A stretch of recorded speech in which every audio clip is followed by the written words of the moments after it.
ഒരു മുംബൈയിൽ നാളെയാണെങ്കിൽ നമ്മുടെ ഗംഗേട്ടനും ശിവനും മനുവും വന്നിരിക്കുകയാണ്. ആരെ കാണാൻ? ബാലചന്ദ്രനെ കാണാൻ. ബാലചന്ദ്രനെ കണ്ട് കാര്യങ്ങളൊക്കെ അവതരിപ്പിക്കാനായിട്ട്, ബാലചന്ദ്രനോട് ചോദിക്കാനായിട്ട്, എന്താണ് ബാലചന്ദ്രൻ്റെ പ്ലാൻ എന്നറിയാനായിട്ട്. ഇതേ സമയം ആദ്യം തന്നെ നമ്മുടെ അലീനയോട് ഗംഗേട്ടൻ ചോദിക്കുന്നുണ്ട്, മോളെ നീ പോവുകയാണെന്ന് കേട്ടു, നീ പോകുന്നതിൽ എനിക്ക് വളരെയധികം സങ്കടമുണ്ട് എന്ന് പറയുന്നു. മോൾ എവിടേക്കാണ് പോകുന്നത് എന്ന് ചോദിക്കുമ്പോൾ അതിനെക്കുറിച്ചൊന്നും എനിക്കറിയില്ല അങ്കിൾ, അച്ഛനാണ് തീരുമാനവും കാര്യങ്ങളൊക്കെ എടുത്തിരിക്കുന്നത്, എന്നോട് ഒരു കാര്യവും പറഞ്ഞിട്ടില്ല എന്ന് പറയുന്നത് കാണാനായിട്ട് കഴിയുന്നുണ്ട്, സാധിക്കുന്നുണ്ട്. ഇതേ സമയം ഗംഗേട്ടനാണെങ്കിൽ എന്നാൽ ഞാൻ പോയി ബാലചന്ദ്രനെ കാണട്ടെ എന്ന് പറഞ്ഞുകൊണ്ട് അലീനയുടെ അടുത്ത് നിന്ന് പോകുന്നുണ്ട്. എവിടെയാണെങ്കിലോ നമ്മുടെ മനുവിനാണെങ്കിൽ അലീന ചായയും കാര്യങ്ങളൊക്കെ ഇട്ട് കൊടുക്കുന്നുണ്ട്. ഇതേ സമയം മനു ആണെങ്കിൽ അലീനയോട് പറയുന്നുണ്ട്, നീ എന്തിനാണ് അലീനെ ഇത്ര ധൃതി പിടിച്ച് പോവാനായിട്ട് നിൽക്കുന്നത്? നീ പോകുമ്പോൾ എൻ്റെ പകുതി പോകുന്ന മാതിരിയാണ് എനിക്ക് തോന്നുന്നത്, എൻ്റെ പകുതി ഇല്ലാത്ത മാതിരി എനിക്ക് തോന്നുന്നത്. നിനക്ക് പോകാതിരുന്നുകൂടെ എന്ന് ചോദിക്കുന്നത് കാണാനായിട്ട് കഴിയുന്നുണ്ട്. ഇതേ സമയം എൻ്റെ മനുവേട്ട പോയേ മതിയാവുകയുള്ളൂ, വെറുതെ ആവശ്യമില്ലാതെ നമ്മളിങ്ങനെ പറഞ്ഞിട്ട് എന്താണ് കാര്യം?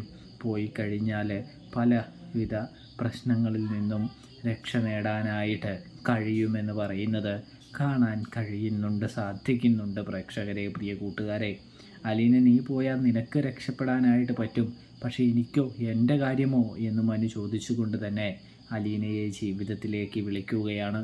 നിനക്കെൻ്റെ ജീവിതത്തിലേക്ക് കടന്നു വന്നുകൂടെ, എൻ്റെ ഭാര്യയായിട്ട് വന്നുകൂടെ എന്ന് മനു ചോദിക്കുന്ന കാഴ്ച നമുക്ക് കാണാൻ കഴിയുന്നുണ്ട്, സാധിക്കുന്നുണ്ട്. ഇതേ സമയം അലീന പറയുന്നുണ്ട്, അതൊക്കെ നമുക്ക് ആലോചിക്കാം മനുവേട്ട, അതോർത്തൊന്നും വിഷമിക്കേണ്ട, സങ്കടപ്പെടേണ്ട, അതിനെല്ലാം സമയമുണ്ട്, ഞാൻ മനുവേട്ടനെ വിട്ട് എങ്ങും പോകില്ല എന്ന് അലീന പറയുന്നൊരു കാഴ്ചയും കാണാനായിട്ട് കഴിയുന്നുണ്ട്, സാധിക്കുന്നുണ്ട്. ഇതേ സമയമാണെങ്കിൽ നമ്മുടെ മനുവിന് സന്തോഷമാകുന്നുണ്ടെന്ന് കാണാം. ഇവിടെ ഗംഗേട്ടനും കൂടാതെ ശിവനുമാണെങ്കിൽ ബാലചന്ദ്രനോട് സംസാരിക്കുകയാണ്. ബാലചന്ദ്ര, എന്താണ് നിൻ്റെ പ്ലാൻ? ചന്ദ്ര, എന്താണ് നിങ്ങളുടെ പ്ലാൻ? അതായത് ശാലിനെ എവിടേക്ക് വരുത്താനാണോ എന്ന്, അലീനയെ എന്നിട്ട് കൊണ്ടുവിടാനാണോ എന്ന് ചോദിക്കുന്നൊരു കാഴ്ച കാണാനായിട്ട് കഴിയുന്നുണ്ട്, സാധിക്കുന്നുണ്ട്. ഇതേ സമയമാണെങ്കിൽ നമ്മുടെ ബാലചന്ദ്രൻ പറയുന്നുണ്ട്, അതെ അങ്ങനെ തന്നെയാണ് എന്ന് പറയുമ്പോൾ, ബാലചന്ദ്ര, ഇലയ്ക്കും മുള്ളിനും കേടില്ലാത്ത രീതിയിൽ നീ പ്രശ്നം പരിഹരിക്കണമെന്ന് പറയുമ്പോൾ അതൊക്കെ ഇച്ചിരി ബുദ്ധിമുട്ടാണ് ഗംഗേട്ട. വൈശിയുടെ കള്ളക്കളി ഞാൻ തിരിച്ചറിഞ്ഞു എന്നറിഞ്ഞാലേ മതിയാവുകയുള്ളൂ എന്ന് പറയുന്നതും കാണാനായിട്ട് കഴിയുന്നുണ്ട്, സാധിക്കുന്നുണ്ട്. ഒടുവിലതാ ഗംഗേട്ടൻ പറയുന്നുണ്ട്, എന്നാൽ അലീനെ വിടണ്ട, ഇവിടെ നിർത്തിക്കൂടെ എന്ന് ചോദിക്കുമ്പോൾ, അപ്പോൾ നിങ്ങളുടെ പെങ്ങൾ സമ്മതിക്കില്ലല്ലോ, അല്ലെങ്കിൽ പിന്നെ ഒരേ ഒരു വഴിയേ ഉള്ളൂ, മനുവിനെ കൊണ്ട് അലീനയെ വിവാഹം കഴിപ്പിക്കുക, അതിന് നിങ്ങൾക്ക് സമ്മതമാണോ എന്ന് ചോദിക്കുന്ന കാഴ്ചയും കാണാനായിട്ട് കഴിയുന്നുണ്ട്, സാധിക്കുന്നുണ്ട്. പ്രേക്ഷകരെ, പ്രിയ കൂട്ടുകാരെ, ഇതേ സമയമാണെങ്കിൽ ശിവനാണെങ്കിൽ ഇങ്ങനെ ബബ്ബ കളിക്കുന്നത് കണ്ട ബാലേന്ദ്രൻ പറയുന്നുണ്ട്, മനസ്സിലായില്ലേ, ഇത്രയൊക്കെ ഉള്ളൂ, ഇതാണ് ഇയാൾ പറഞ്ഞുകൊണ്ടിരിക്കുന്നത്, എന്തിനാണ് ബബ്ബ കളിക്കേണ്ട ആവശ്യം?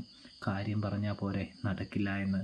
അപ്പോൾ പിന്നെ എന്ത് തീരുമാനിക്കണം, എന്ത് ചെയ്യണമെന്നുള്ളത് എൻ്റെ കാര്യമാണ്, എൻ്റെ ചിന്തയാണ്, അതിൽ നിങ്ങൾ ഇടപെടേണ്ട ആവശ്യമൊന്നുമില്ല എന്ന് നമ്മുടെ ബാലചന്ദ്രൻ പറയുന്നത് കാണാനായിട്ട് കഴിയുന്നുണ്ട്, സാധിക്കുന്നുണ്ട്.